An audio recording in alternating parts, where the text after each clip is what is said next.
Hi children, welcome back. We have seen that we are collecting the metal from the earth crust and the compounds of metals from which we are separating the metal is known as ore, and depending upon the nature of the ore, we are selecting different techniques for concentrating the ore or enriching the ore.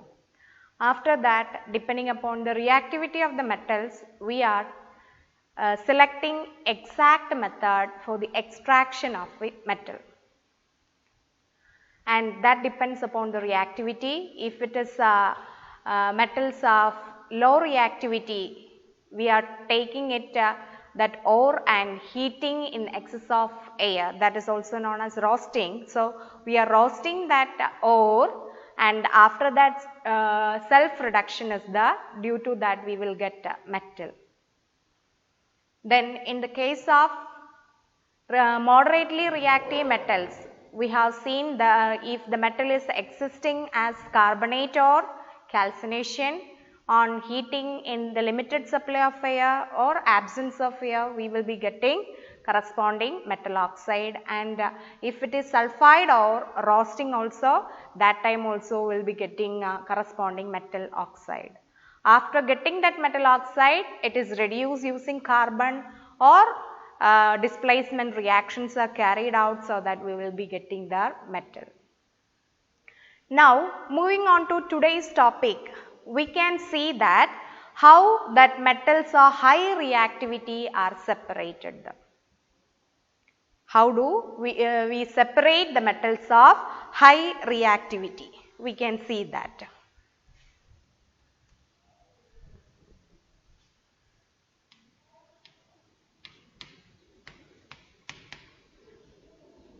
Metals of high reactivity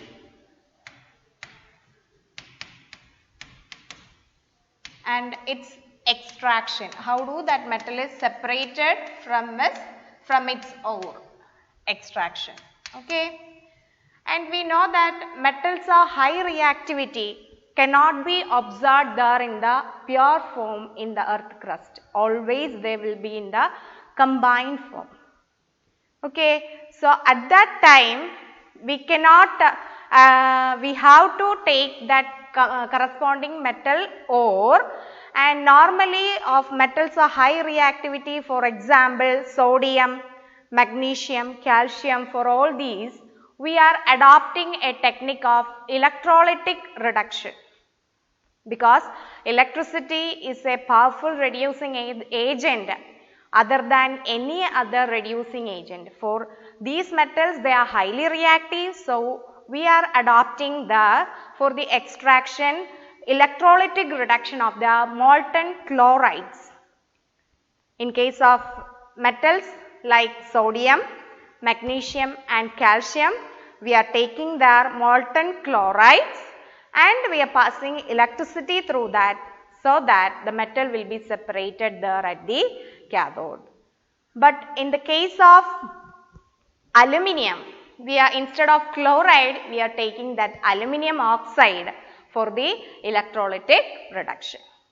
Normally, as these metals are very highly reactive, we cannot use carbon for their reduction, because these metals will have high affinity towards oxygen than carbon. So, their oxides we cannot reduce using carbon. That is why we are selecting the electrolytic reduction method. Okay. So, in this metals of high reactivity, for extracting the metals of high reactivity, we are adopting the technique of electrolytic reduction.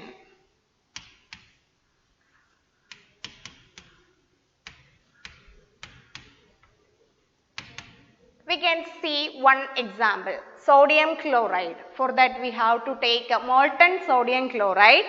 When we are passing electricity through molten sodium chloride, sodium ions,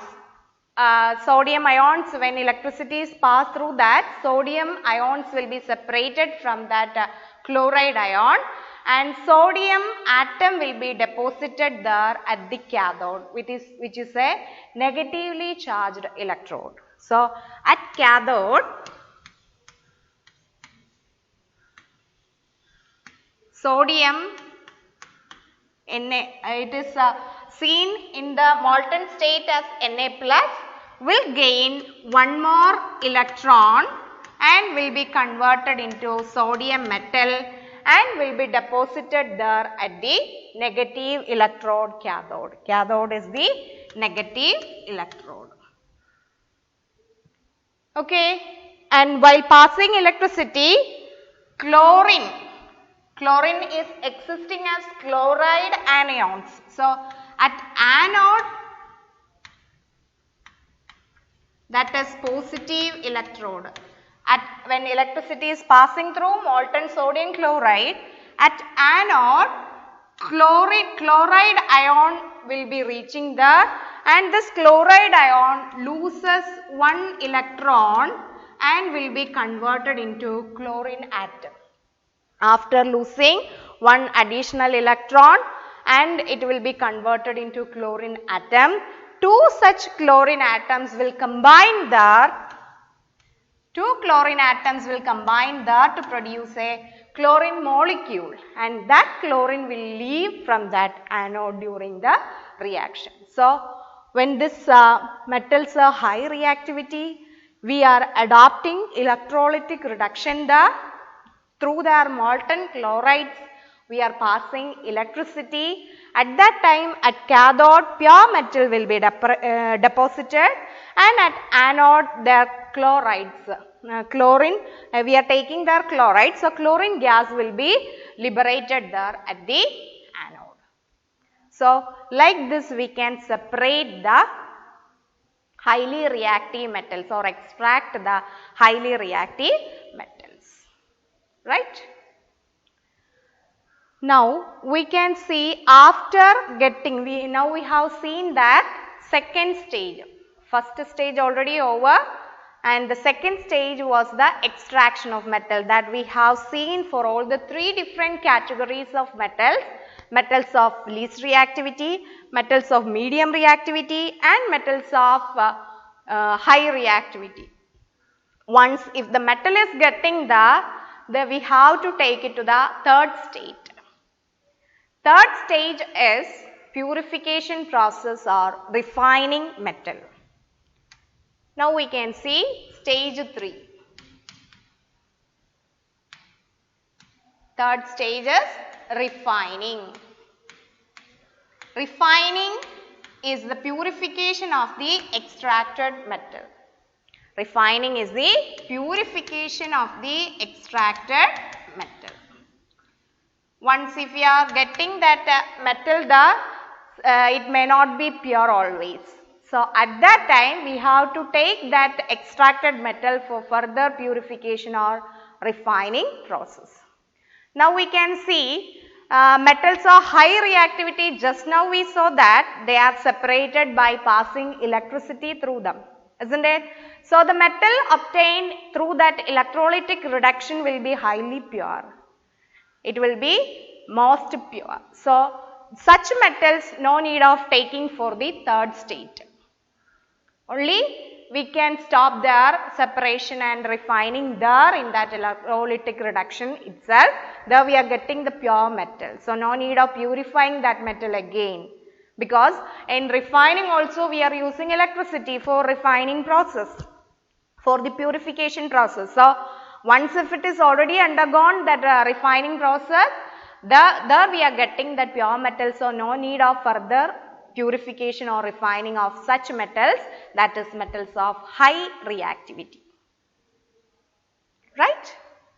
Now, we have seen that metals of least reactivity and metals of medium reactivity. In such cases, there we are getting that metal there after the extraction processes, and that metal have to be taken for this refining or purification process, because they may not be completely pure. There are some other impurities will be associated with them. So, such cases definitely we have to take those metals to purify, and that has to be taken to the third stage. Clear? Okay, now we can see one example, refining of copper. We are getting that copper, that metal is present at the bottom of the reactivity series, so least reactive. We are taking that copper sulfide, its ore, and roasting the ore. After that we are getting copper oxide. Then from that self reduction we are getting that copper metal. The metal obtained so may not be completely pure. At that time, after extracting the metal, we are taking it for refining. During that refining process, we are taking that impure metal piece as the anode. Impure metal piece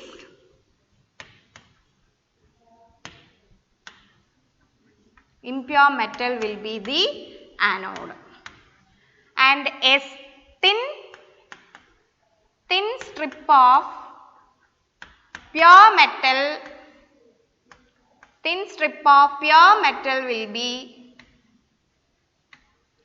acting as the cathode.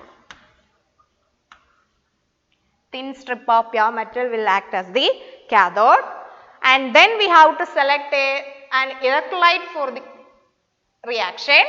Electrolyte will be a metal salt solution of the metal which we are taking. A salt solution of the metal which we are taking. Here as an example we are taking that copper refining. So electrolyte metal salt solution will be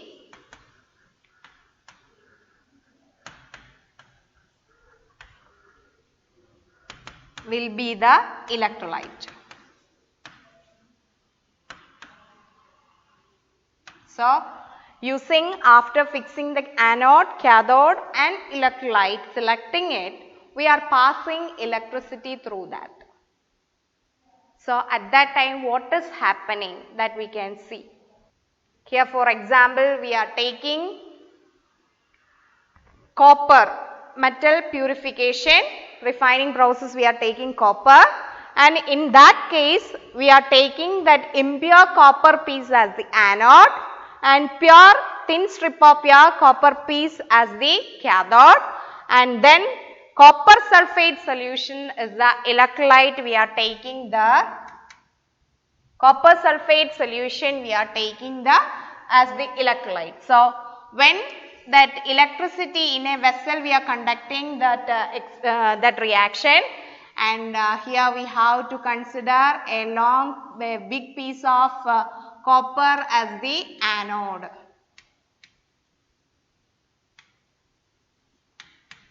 Impure copper, and then a thin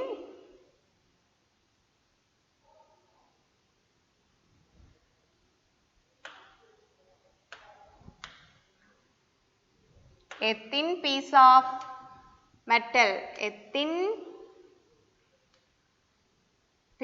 metal, will be taking as the cathode. This is the cathode and this is pure metal. Okay, and both are dipped there in the electrolyte.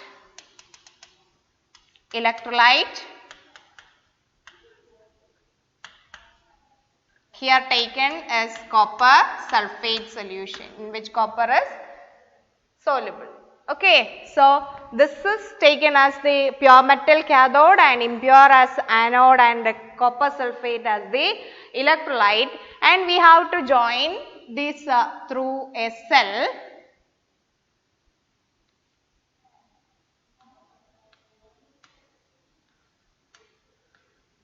So at that time what is happening there, when electricity is passing through this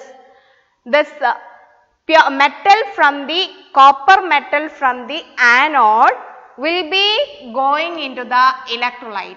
Copper metal from the anode will be going into the electrolyte as Cu2+. Okay, from that anode metal will be going into the electrolyte as Cu2+, and in that electrolyte metal will be seen there as Cu2 plus and SO4 2 minus.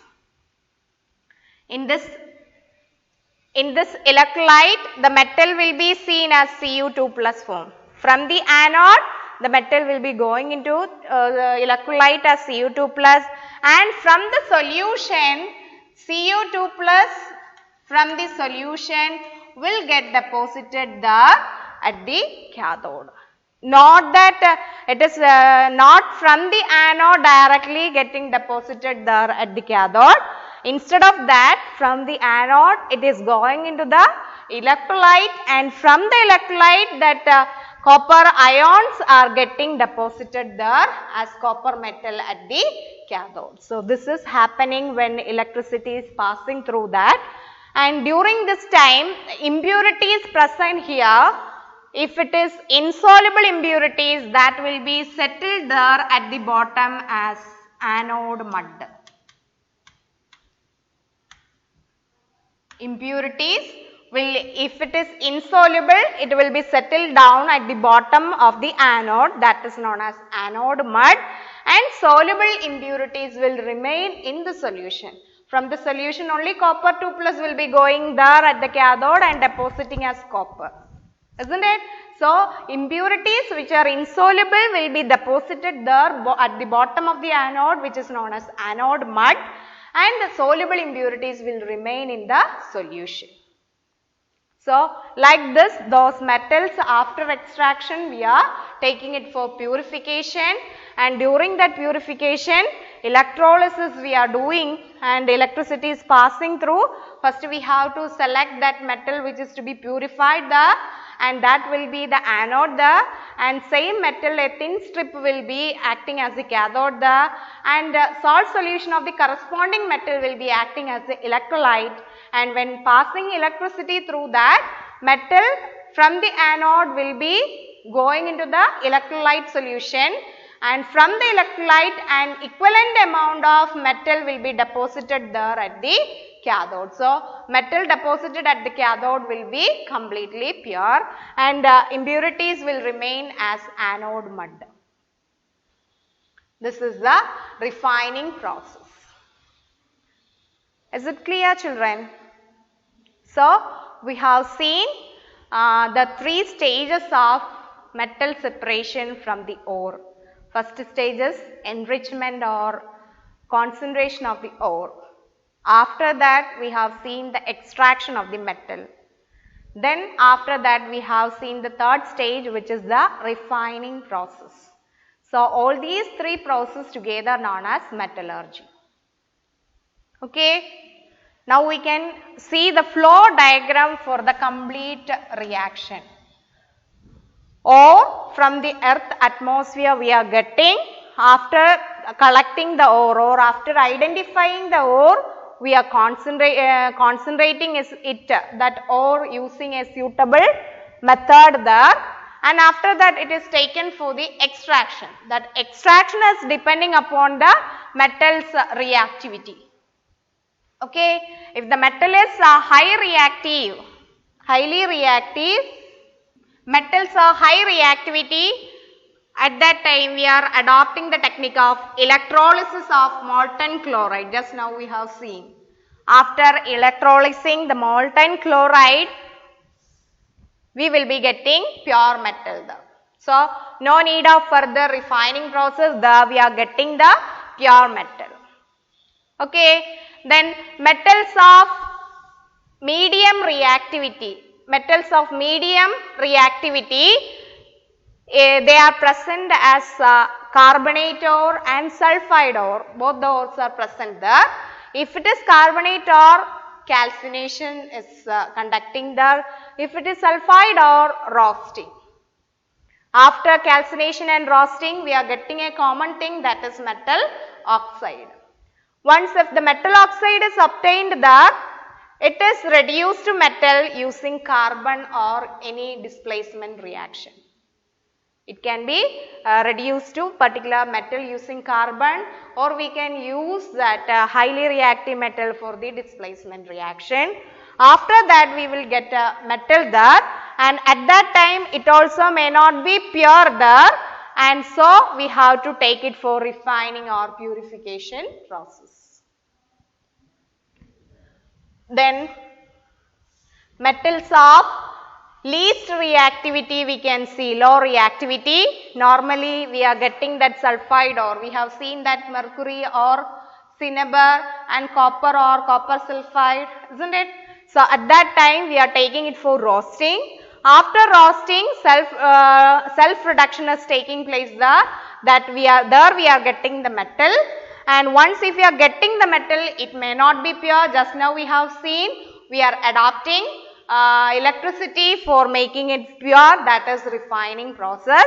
After refining, there also we are getting a pure metal. So these are the different stages of complete metallurgical process. I think now it is clear to you. So that much only for the this metallurgical process, children. This page number 52. There is a electrolytic refining method and figure number 3.12. It is very important. You have to go through the textbook for that. And when we consider these, each and every cases there may be equations.